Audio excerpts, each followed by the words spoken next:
Good evening, everyone. I'm Linda Ben-Menashe, President of the National Council of Jewish Women Australia. We're delighted you've all decided to join us for this moving discussion. I begin by acknowledging and paying my respects to all traditional Aboriginal and Torres Strait Islander people on whose land we all meet from tonight. Their presence, culture, traditional knowledge and enduring wisdom are vital to our nation, and we thank Aboriginal and Torres Strait Islander women who are with us here. The Jewish community finds deep resonances with them through our shared connection to the traditional lands of our ancestors, our strong sense of peoplehood, and our ongoing intergenerational trauma. The mission of National Council of Jewish Women Australia, 102 years old, is to represent, empower, and advocate on behalf of Jewish women in Australia. Our vision is a whole society that is equitable and inclusive for all women and girls, and our focus is on human rights, social justice, and the advancement of women generally. It's fair to say that in the past 2 years since October 7, 2023, we have seen a tragic devolution in all of these areas for Australian Jewish women. NCJWA's most recent survey, done in August this year, found that over half of us feel unsafe being identified as Jewish or Israeli. More than 45% of us feel isolated from or excluded by friends or work colleagues and the wider Australian community. And 2 in 5 of us now actively hide our Jewish identity. Tonight's event will showcase the writers of our stories, whose work was published in the powerful book Ruptured. We'll put a link to the book in the chat as well again, so that you can buy it if you haven't already. And you'll also be able to ask us to use the chat facility to send in questions you'd like the panelists to answer. Lee Kaufman, Tamar Paluch, and Dani Valent will engage in an honest conversation facilitated by my dear friend and one of our community's greatest allies, the brilliant Julie McCrossin AM. To send a question to any of them, which I'll pose later, click on the chat icon at the bottom of your screen, then New Chat at the top of that box. Click on my name, Linda Ben-Menashe, type your question and press send. Another of the writers, Simone Wine, will open the discussion, and I hand over to her now to begin.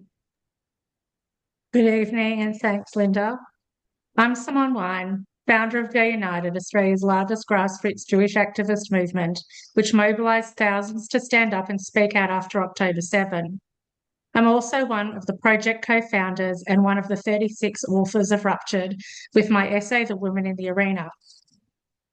Ruptured was born out of a moment when so many of us felt the ground move beneath our feet. In the weeks and months after October 7, we were holding grief, anger, confusion, and an overwhelming sense that Jewish women's voices were being ignored, dismissed, or distorted.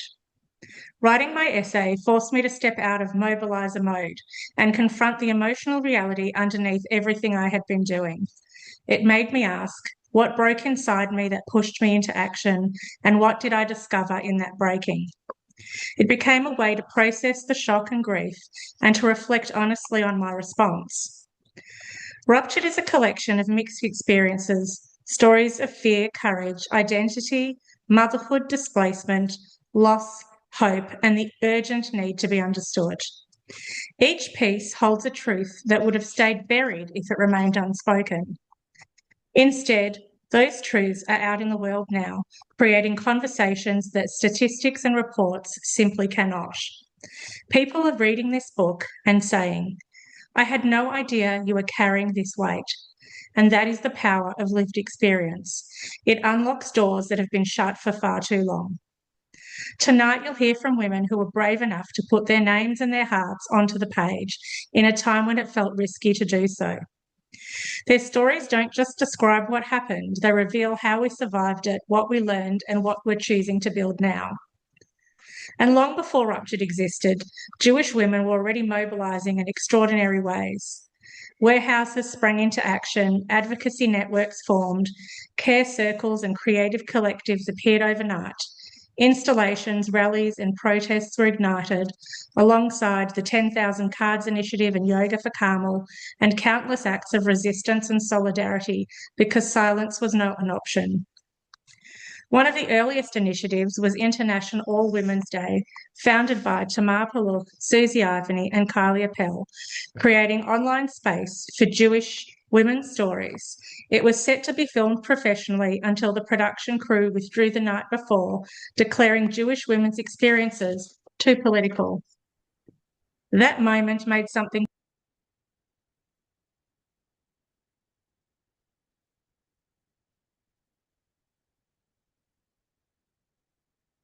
I'm sorry, I can't hear Simone. Sorry. It must have automatically muted. We've just missed you just a couple of lines, Simone. I'll go back. One of the earliest initiatives was International Women's Day, founded by Tamar Paluk, Susie Ivany and Kylie Appel, creating an online space for Jewish women's stories. It was set to be filmed professionally until the production crew withdrew overnight, citing Jewish women's experiences were too political. And that moment made something painfully clear. Our stories would not be given space and we would have to claim it. And so they did. They adapted, photographed, reorganised it and showed up anyway. Because let's be honest, Jewish women have always found a way to speak, even when no one asks. From that spirit, Tamar envisaged a new project, a writing initiative called A Year Like No Other. She brought together a team encompassing a writer, an editor, a publisher and a project manager, women who understood both the urgency of this moment and the tenderness it required. A call for submissions was put out and the response wasn't a trickle, it was a flood. Nearly 150 essays arrived, raw, grieving, fierce, honest and searching. And from this outpouring, 36 essays were selected, representing a range of ages, perspectives, identities and themes, a mosaic of Jewish womanhood. Ruptured was shaped with extraordinary care by the... We're on mute again.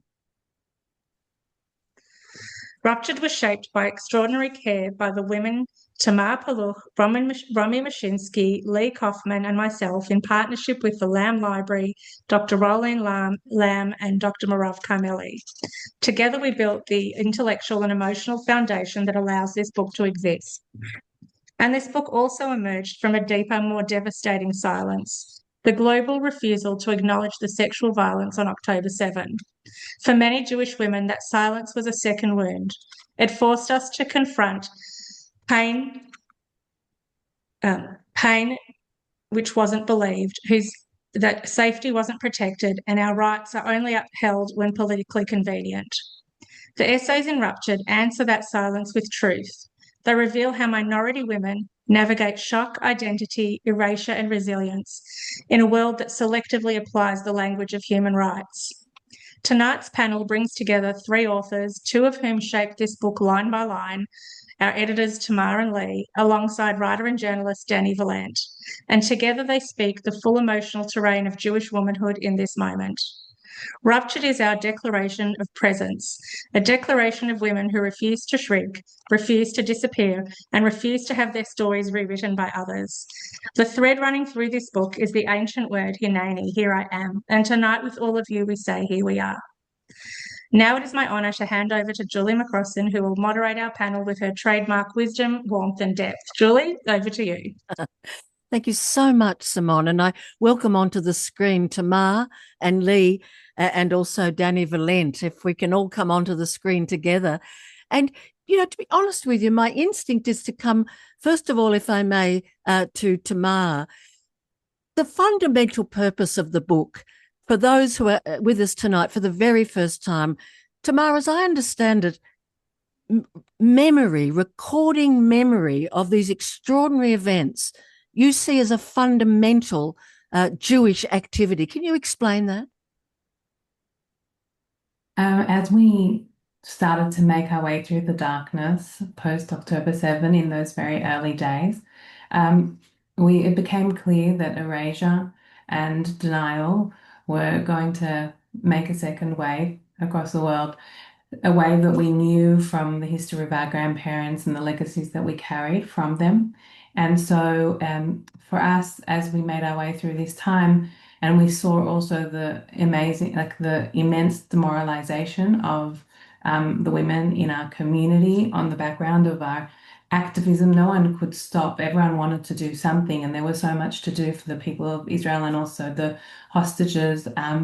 But there was also a huge sense of demoralization locally because there was a lot of local early targeting of prominent Jewish women who were starting to speak up about the silence. And so there was just this urgency in the moment to try and give women tools to work through this tumult and make sense of it. And as a former lived researcher, lived experience researcher, it seemed like a really natural way to capture voices in the moment, but also a really, really Jewish act that I feel like I've been given through the strong women in my family as well. Just that notion of capturing history and memory in real time. And so that's what we decided to do.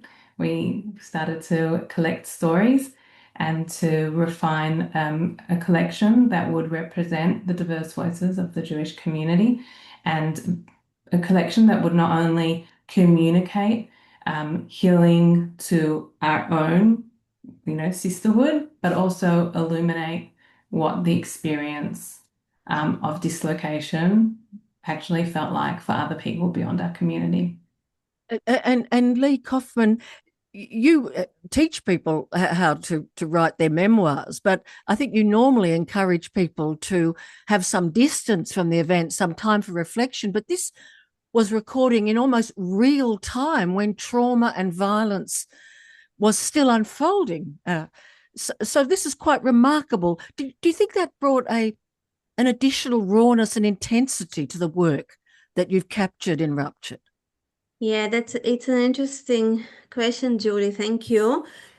I still think as a writer and as a teacher of writing that it's really important to write when we have a distance from the events. But in our particular case, we just did not have any luxury to wait, because as soon as October 7 hit, very quickly, most Jewish people started being pushed out of public spaces, unless you were a Jewish person who adhered to the only acceptable narrative, which was that Israel was culpable of everything that happened on October 7 and simply should not exist. So it felt so watching our community sort of from the sidelines being constantly demonized, and at best just talked about, in the media and other public spaces, but not talked with, made me feel that I just did not have that luxury to wait for that distance. Look, I don't know if because of this urgency, the essays are better, because we were writing, sorry, not urgency, but because we were writing them as things unfolded. I do know that for me personally, writing my essay was really difficult. It took me about 4 months on and off writing it, and I had about 4 people, including very skillful editors, Tamar and Romy, going over my essay several times. And, so I put much more work into it than I would normally. And I also know that Ruptured is a third anthology that I edited. And this was the most sort of time-consuming anthology, but I really was working with writers very, very hard on every sentence. And not because they were not good writers, they were wonderful writers, but because, yes, we lived those events.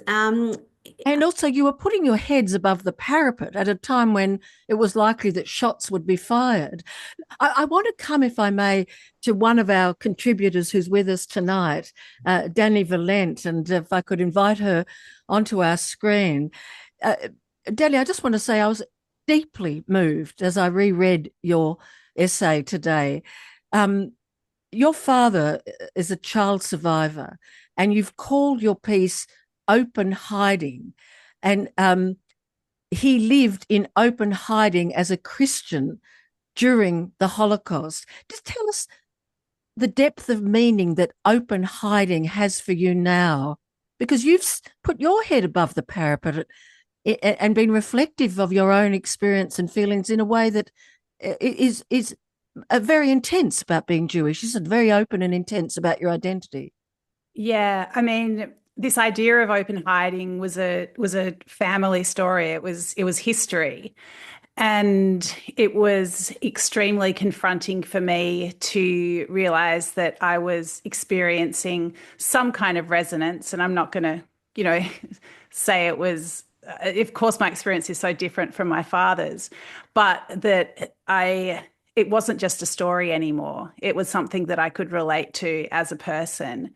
When I felt like it was such tricky territory to navigate, where different strands of my identity felt acceptable and others felt unacceptable in the climate as it unfolded after October 7. What felt unacceptable?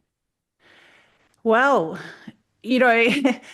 as I say in the essay, I endlessly rehearsed responses, explaining myself, the nuances of what it meant to be Jewish, of what my feelings about Israel.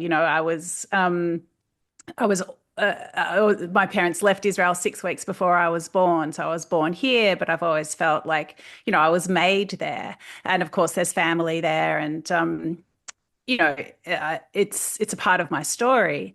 And so, but it's subtle, I have lots of shades of grey. There are so many shades of grey in this whole, huge question, thousands and thousands of years of history. And I was navigating and negotiating and forming and reforming my own thoughts about that as the news kept changing and as the climate in Australia kept changing.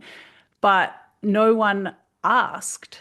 That's right. You were formulating answers to questions that no one asked. I feel our audience this evening and watching this later will know what you mean, but put into words who were you hoping would ask, and how did you feel when faced with that traumatic silence? Well, anyone could have asked me. I felt like there were so many opinions about, people like me, Jews, people with ties to Israel, people who didn't slot neatly into the evil colonizer tropes, that didn't buy into a simple black and white narrative. Anyone could have asked me, not even to come up with the answers, that is difficult, but at least to express some subtleties and some uncertainties, and to be a human, not to be a character in a story that was being built and rebuilt and shouted, and banners were being held up about it. I felt like I was being extremely boxed in, and I suppose that's where that sense of hiding comes from, where I'm here, I'm me, I have all kinds of thoughts and feelings, but there was no space to express them, or at least not to express them safely. And this was a key theme through many of the essays, this waiting to be asked and this terrible silence. But tell us about wearing your Star of David and how you approached that, and the different behaviours you found yourself exhibiting after October 7. Well, I think it's a theme throughout many of the essays, is that a lot of contributors, and I'm sure it's more broadly than people in Ruptured, never felt more Jewish than after October 7, when you were sort of galvanised, whether you wanted to be or not, as a Jew, because you were being told what that meant. And then, you want to define it for yourself. I'd never worn a Star of David. I had to ask my mum if she had one that I could borrow, and she had two.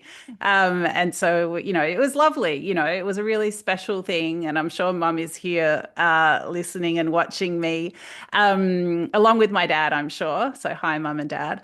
So I chose the one that felt most like me, and then I took it home and I wore it. But it didn't But sometimes you hid it. I did. Didn't you? And touched it through your clothing. What was happening when that was going on? I wanted to know that it was there, and I wanted to connect with that part of my identity, but I was frightened to display it. Just as a non-Jewish Australian, I just hate to hear this, but I just want to turn to your father, who obviously survived by hiding, as you describe in your essay. And he said, we survived by staying quiet, but you haven't stayed quiet here in Australia.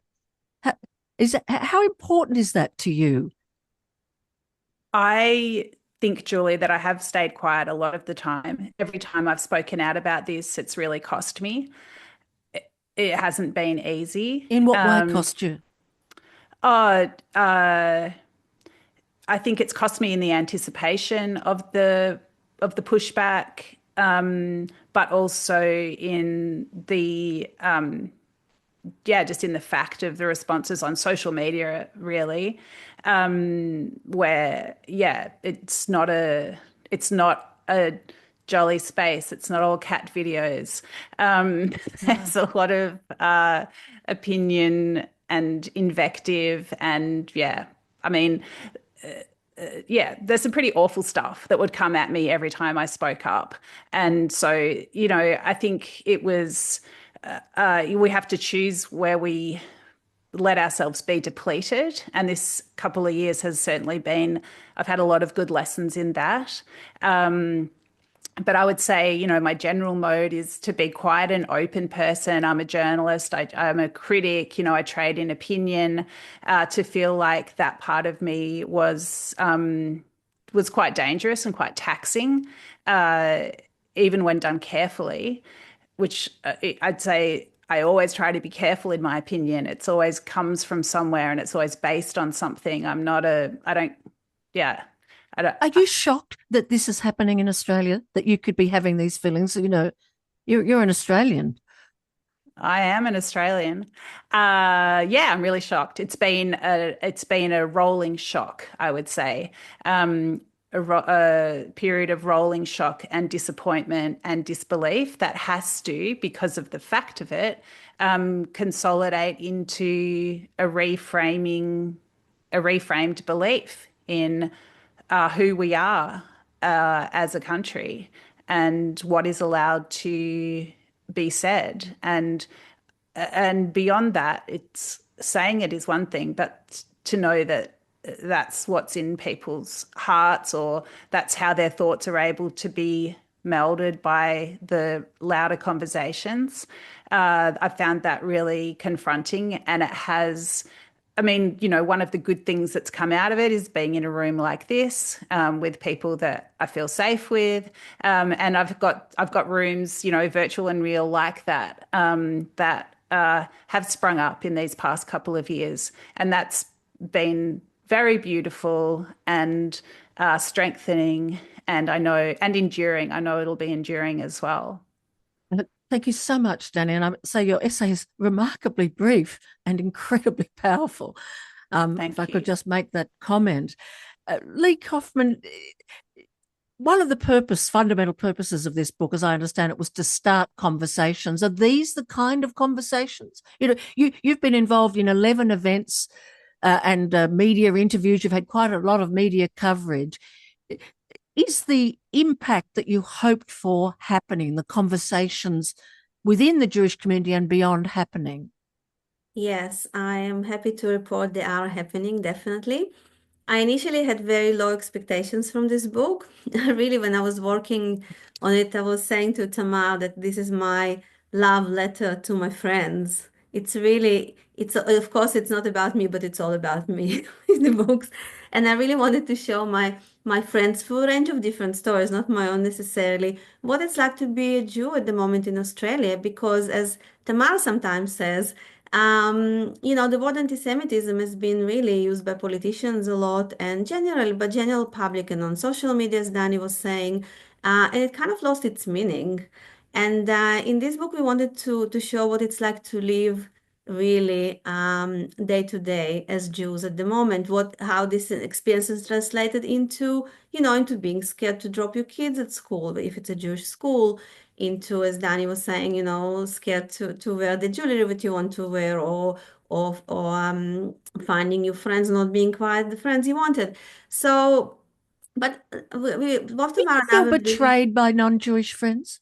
Some of your non-Jewish friends? So I haven't been betrayed by anybody yet, but I have been disappointed. I have been disappointed by, I'll echo what Dani said, by quite some of my friends who I saw really succumb to this sort of group thing. None of my friends is on the social media posting all sorts of outrageous things, but I think it's also because I'm Israeli. So I think people who post this kind of stuff, they would not have befriended me in the first place. Although, having said that, I did lose a lot of really eager, ardent supporters in the writers community in Australia. I have been a bit of a darling in that community, not in terms of like being a big known writer, but just I'm a writer's writer. I teach a lot of writers. I do a lot of writers events. So definitely quite a few writers who used to support me fiercely now would not have nothing to do with me.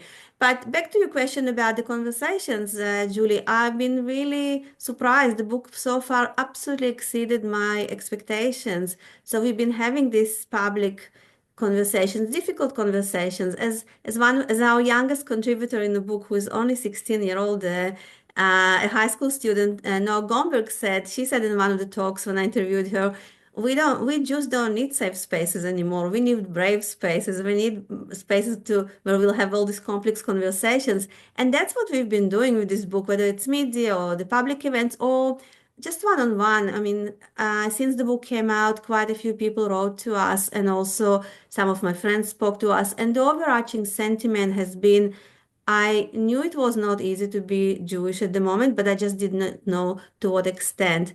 And then occasionally we get somebody say, I acknowledge I have this latent anti-Semitism in me. I just wasn't aware of it. Oh, how interesting. Tamar, I'm interested in your thoughts on how the book can be used by people who are with us this evening and watching this, because you think the book can be used for good, for what you call the hard work of repair. What do you mean by that, and how do you want us to use the book? I really see the book as, the book was developed as an advocacy tool, as a way to represent our stories in our own voices. But I think that what we've seen through the feedback of both Jewish and non-Jewish readers, that the use of the book as a conversation opener, many of the Jewish readers, for example, wrote to us and said to us, this gave me a way to talk to my friends. I could finally put into words things that I couldn't express until now, because I think a lot of people felt really unmoored by the events of October 7 and then the deluge that came after. I kind of felt like they were adrift at sea in a very, very stormy sea, and they didn't know where to put their feet, and they didn't know which words to use to express how they were feeling. And so just the fact that the book can be used to as a gift, and a lot of our readers actually tell us that they read the book and then they go out and buy 5 and they give it to people in their life. And so that's one way that the book can be used as a tool by people who want to be understood. But also I think the other way that I think what's really important for people beyond our community who want to read the book, the intimacy of reading a book offers a refuge from the noise, and there is a lot of noise, and often the noise is by people who don't have any stake in the conflict, or it's shrapnel, and I think that there are a lot of blind spots, and what we've heard from some of the readers who have reached out to us after reading the book is that it was really illuminating for them, but they were able to have a hard conversation with themselves as well through reading the book about what they hadn't considered. And, we share these stories not to exclude the validity of any other stories. One of the criticisms that we've received is, and not by many, but we have definitely experienced it, is that Jewish women are centering their voices at a time that they shouldn't be centering their voices. And that has been a little painful because we know that as editors, our process was so exacting and so careful so that we could show the full range of complex emotions that and I think what you said, Dani, really resonated, like really human emotions. And like there was this real sense of misrepresentation these past 2 years. And so being able to have insight into that as a reader from beyond the community who has maybe not given much thought to what the Jewish experience has been is just to open, your radar of what the human experience is. Someone once said to Lee, I believe, I don't understand, I was living in London. And when I moved back to Australia, it didn't impact me in that way when there were bombings there. And I think also there's like a major misunderstanding of our deep connection as Jews who are not all who haven't all even been to Israel, okay, but what that connection with Israel is. And so being able to read about it, where you don't have to, dock your political opinions at the door to make sure that you get clearance to be in the room. You have a book and you have this intimate space with yourself to read it and think about your views and how your views have been shaped and whether you've given yourself the full opportunity to think about what's going on in Australia. I'm going to come shortly to get some questions from our audience via Linda, but I just want to ask, I think all three of you are mothers, as I understand it, and just what it means to you to have children, male or female, but particularly girls, because of that extraordinarily sadistic, brutal sexual violence and the added pain of the denial of it that came so swiftly despite contemporaneous posting by Hamas operatives. I mean, it's just such madness. So I guess if I could just quickly get something from each of you, what's helping, how do we help the next generation, the children, the Jewish children, boys and girls, but particularly girls, as we hear with Jewish women, to deal with this sense of, I don't know, I'll let you put the language, but the trauma of what's unfolding and continuing to unfold in terms of international attitudes to Jewish people. Do you want to go first, Lee? So I happen to have two boys, but I can say that for me, and I know I'm not the only woman who says this, the events of October 7, the gender nature of the violence, the really barbaric medieval kind of quality of sadistic torture that happened really affected my intimate life as well. I don't know if it will ever be again as it used to be. And I'm somebody who wrote a whole book about female sexuality. It's really important to me, but I can never get rid completely of those echoes, unfortunately. At the time, I read a bit too much about what happened, and I think it's good what I did because you need to bear witness, but it's also affecting. So because I don't have girls, I won't answer fully the question, but I do want to say that. But for your sons, what are you thinking with your sons? For my sons in terms of future in this country, it's a question I don't have an answer yet. Maybe I need to write another book, but I do want to say that I find myself every day in a very tricky situation. My children are 10 and 12, and they study in a very small, very sheltered Jewish school. It's the only school in Australia that is Yiddish based. It's very quirky sort of school. And they study Hebrew as well, and they're pretty sheltered, but I actually since October 7 I haven't taken them much around Melbourne. I sort of stayed in the shtetl, which is very much not like me normally, but we've been staying around this area, and my kids sometimes like to practice the Hebrew with me because I'm Israeli. And I've been avoiding it in public places whenever they try to practice between themselves. I always find myself, that's the last example I'll give. I always find myself in this dilemma. I'm giving this example because it's typical of my whole parenting at the moment in the last 2 years. I always find myself in this dilemma thinking, do I tell them to stop because I worry that somebody can overhear and do something to them, and then this will traumatize or say something that will traumatize them, but then I will kind of, but what about the Jewish pride? What about making them self-conscious?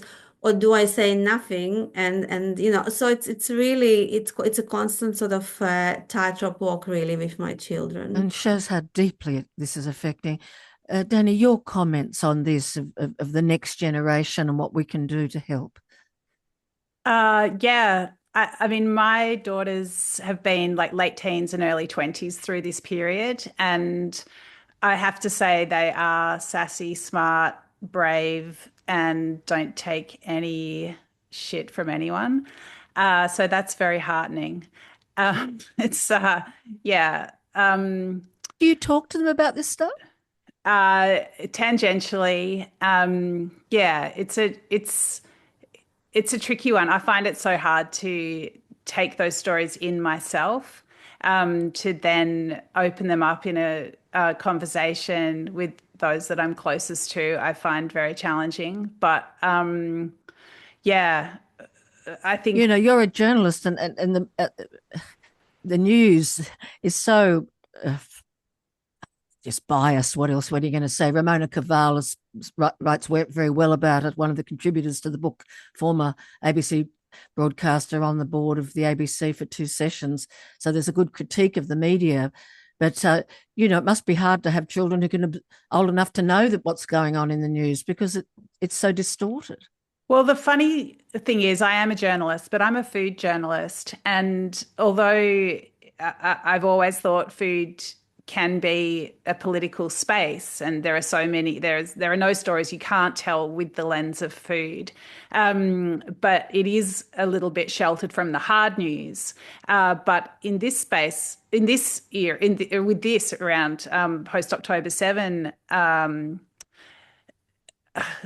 milieu, it's become a very fraught space. Well, you've hesitated to publish some work, haven't you, because of your concern?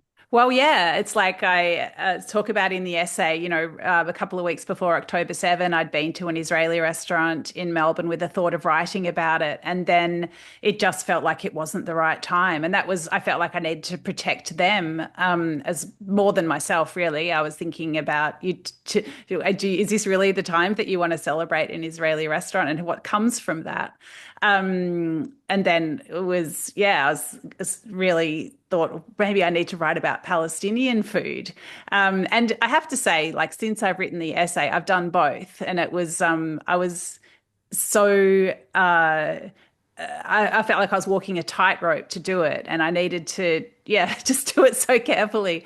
And I did it. I wrote about a Palestinian cafe, and I've written about an Israeli-owned restaurant, and nothing happened. People just went and ate the food.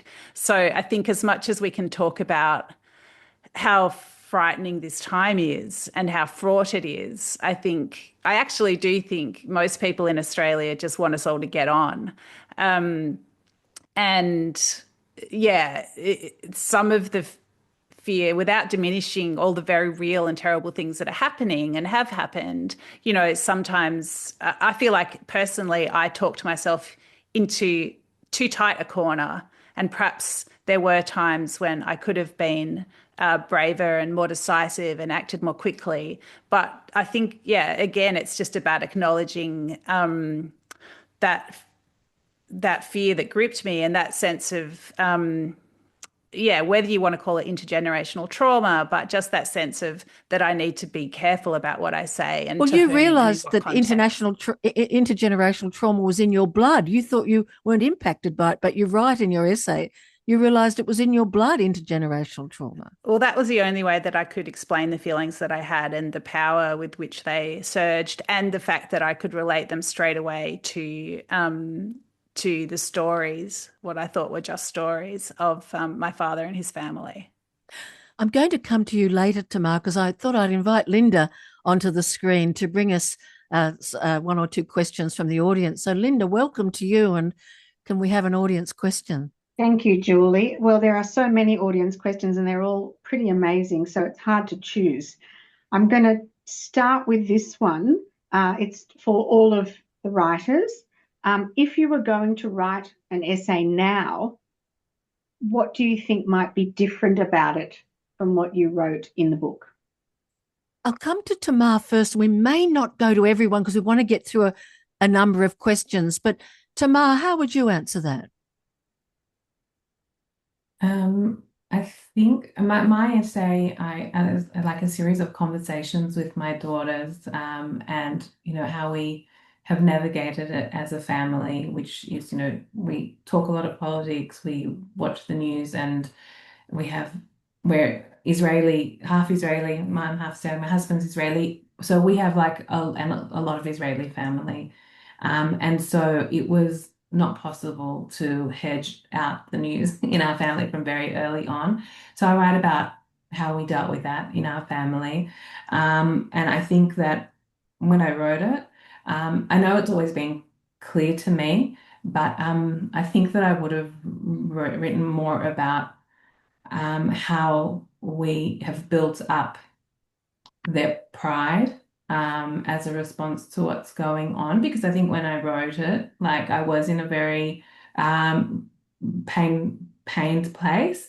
And I think while I do that and I talk about how we hold on to hope and how we kind of try and give our girls a sense of who they are, I feel like I would have been able to add a lot more with reflection on how we use those events to bolster who they are, which we did naturally, but didn't get as much expression as I would have. So I would have kind of just extended the conversations and taken. And is that what you would do now if you were writing now? You'd focus on that?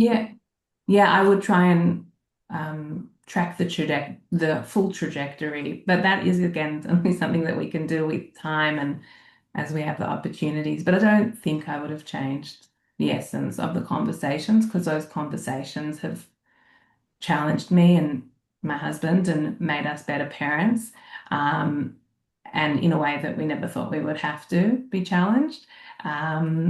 But I feel like grateful for those conversations, but I just feel like I would also want to bring it to a new place. If you were writing now, Lee, if you could answer that question, but also I'm keen to know, are you planning a second book? Because in a way, so much more has happened and continues to happen. If you could give us a taste of what you would focus on now, and then just a quick sense of whether there's any hope of a second book. Well, can I just add to that as well, the second part of that question? A lot of people have asked that. Second book, will it be produced as an audio book? And what do you want to do next with the project generally? Well, these two questions for me kind of tie together. So the last event I did just before this one was our book launch in Perth. And we had a Palestinian woman, a wonderful Palestinian woman who came to support us with her friend who is also from Middle Eastern origin. And at the end of the event, they came and they gave me hugs, and they said to me, Lee, we need to connect and we need to write another book, and we'll call it Unruptured. And this will be about the friendship, the relationships that Jewish and Palestinian and people from Middle East generally can start having in Australia. Just as in Israel, as many people don't know in Australia, sadly, and people outside of Jewish community, there are so many different initiatives, amazing initiatives such as Women Wage Peace, where people come together from different religions and walks of life. So the way it connects to the other question, which is would I have written the essay today differently? Yes and no. So there are two main parts to my essay. One is about my sort of losing my literary tribe, not because partly I was doxxed and I get much, quite a few literary institutions since October 7th stopped giving me work and kind of divorced themselves from me. But partly also I removed myself from some of the literary life because I just felt so disappointed with so many of my peers who I thought were very smart, original thinkers, and they just sort of ended up being very tribal and just jumping on a bandwagon of all those, open letters that, misleading information about Israel and, like Dani was saying, black and white sort of thinkers.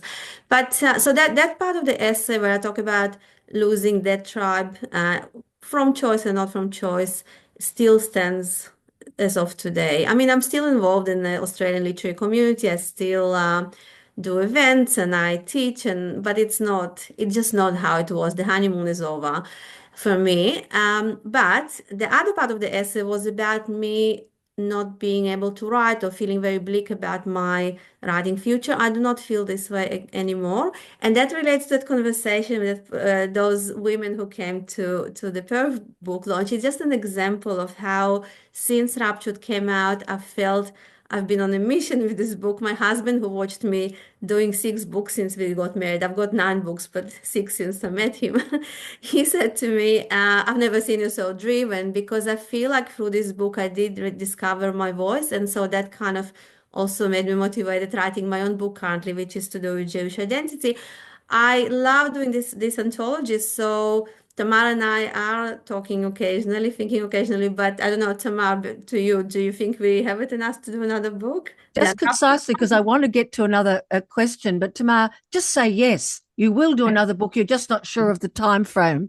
But will you also get someone to read this book? Are you going to have are you considering having help me, what are they called these days, guys? Someone reading the book. An audio book. You mean the audio book? Yeah, we did talk about, I mean, we do have possibly some other publishing news, but we just can't disclose them today in this forum. But it is a consideration. There's hope. I can hear hope. Did you want to say something, Tamar? I was going to say about the audio book, I'll be totally honest, we did look into it. It's quite expensive to do it well. And really this project was totally volunteer run. We were supported by a group of incredible women in the community who helped us fund the first stage of the project. And literally everything was just from the goodwill of people wanting to be part of something that would have impact and that would platform Jewish voices. And so I wish we had money in the kitty for an audiobook, but not at the moment. We want to do it well. I might go to a new question just to get some. So this one, I guess you can really do a 1-sentence answer. Dani talked about some of the questions you wanted to be asked earlier, in this 2-year period. What is a question each of you would like to be asked now? Dani, do you want to go first, Dani? Look, it could just be as simple as, what do you think about Israel? Just an open-ended question that exhibited curiosity. I feel like that has been so missing. I want empathy. I want, how are you? How are you dealing with this? But anyway, what's a question from you, Tamar, that you would like to be asked now? I have to say that Dani just got it right. It's like I'm missing the curiosity. It's amazing. One of the things that I've learned is from getting the book out there is how much misinformation there is and how many gaps in people's historical knowledge. And for example, I'm proud Zionist. I've never questioned it, but it's amazing how it's been misrepresented. And so I welcome anyone to ask me about it, and I can tell them and I can show them what a broad, amazing spectrum of belief and ideology is within that term, but also how deep it runs in terms of the Jewish connection to Israel. And I would be happy to sit down with anyone and have that conversation about why Israel is so central to the identity of someone who is deeply connected like I am through my family roots, or someone who's never stepped foot in the country but still feels this, immense connection from across the oceans. So. And Lee, your question. Yeah, they pretty much both stole my question. But yeah, all I'll add to this quickly is that I also would like people to ask me a bit about the history of conflict instead of assuming they know it all, because I lived in Israel for 14 years now myself, often get confused. But I also very quickly will say that to date, I mean, I might be wrong, but I think I'm the only Israeli Australian writer I know of with a public profile. And there are some often in writers' festivals events about the Middle East, which is a, euphemism for Israel Palestine conflict. And I've never ever been asked to sit on any of those panels. But I'm not an expert on politics, of course, but neither ever do the speakers in these panels. So for some reason, I was asked to comment on all sorts of things, including Putin's war on Ukraine, and I left Russia when I was 12, but never in the media or on writers' festivals on Israel, where I really spent a lot of time. Another question, please, Linda. And I think this might be the last one. This is an interesting question.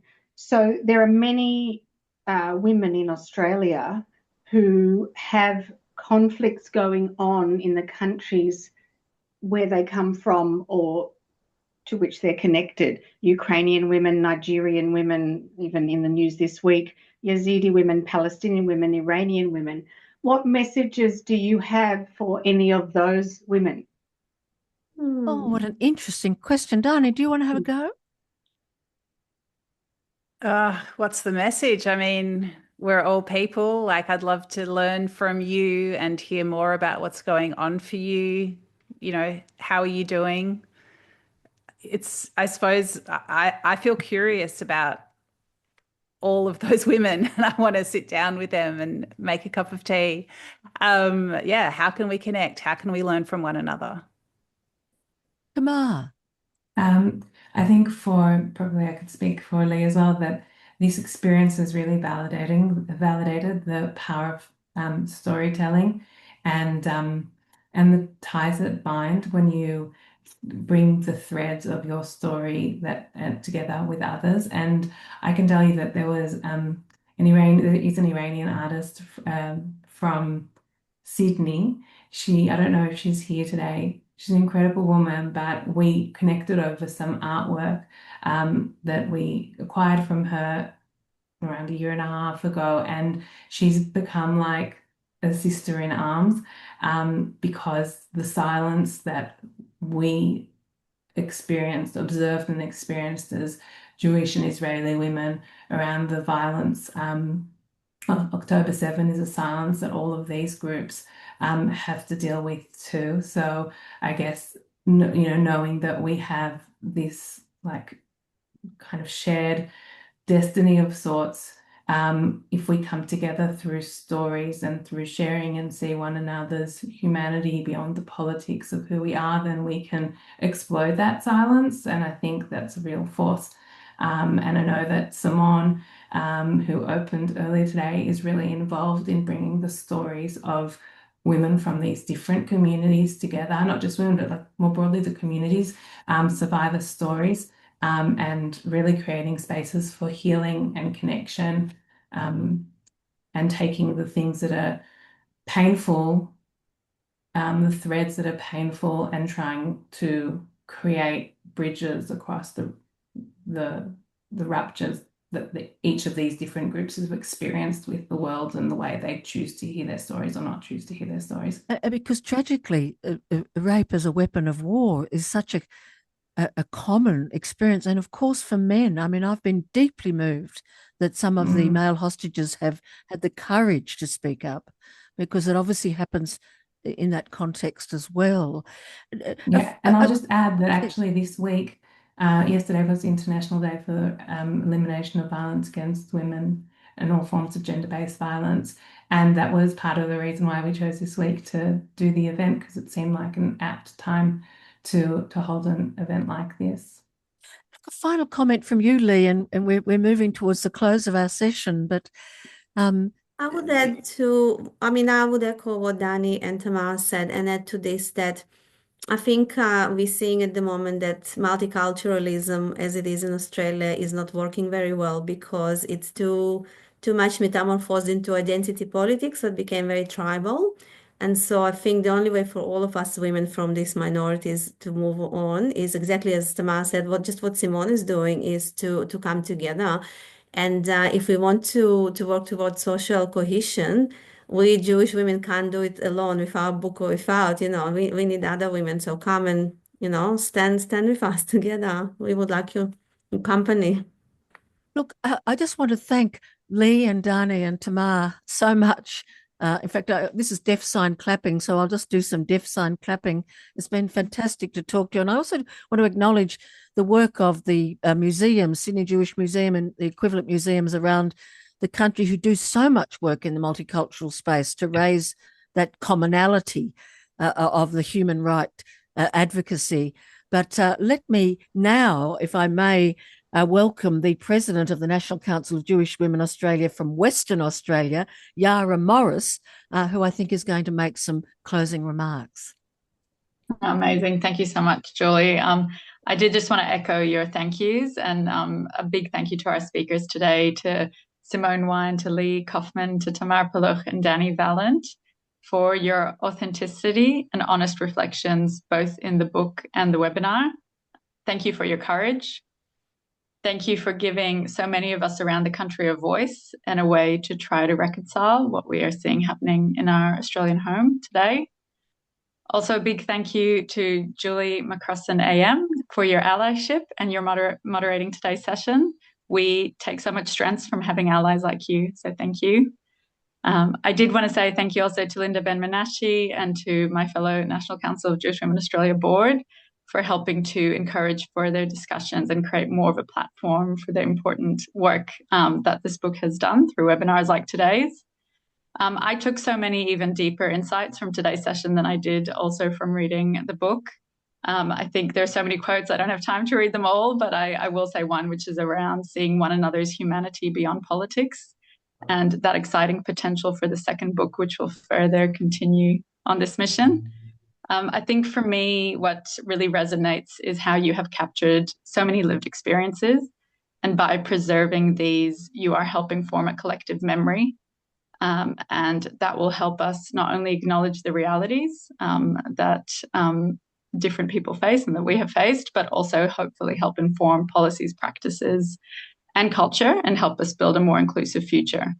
So I encourage everyone on the webinar today to take this forward, create spaces for honest dialogue, record your own insights with care, as Lee said, join the movement, and hopefully we can help shape decisions together and transform these lived experiences into equity and respect. So thank you for joining, for your commitment to this conversation, and for being part of a movement towards meaningful change. Thank you. Thank you very much. Thank you so much. And thank you to Linda Julie for hosting today. We appreciate it very much. So I think it's thank you and good night. Okay, thank you so much. Thank you for joining us.